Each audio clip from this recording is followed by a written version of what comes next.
president's comments yesterday calling it a hoax. Can you clarify which part of the Epstein hoax is the hoax part? The president is referring to the fact that Democrats have now seized on this as if they ever wanted transparency when it comes to Jeffrey Epstein, which is an asinine suggestion for any Democrat to make. The Democrats had control of this building, the White House, for 4 years, and they didn't do a dang thing when it came to transparency in regards to Jeffrey Epstein and his heinous crimes. It was this president who directed the Department of Justice and the Attorney General to do an exhaustive review of all files related to Jeffrey Epstein, which they did.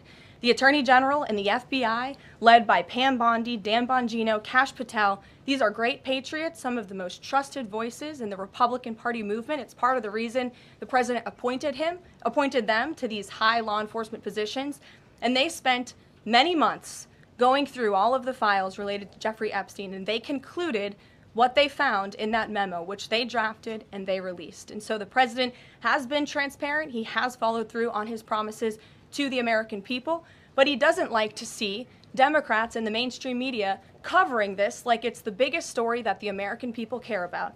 The president has been working so hard this week. On Tuesday, he went to Pennsylvania, where he secured $90 billion in investments for the Commonwealth, for the people of that state.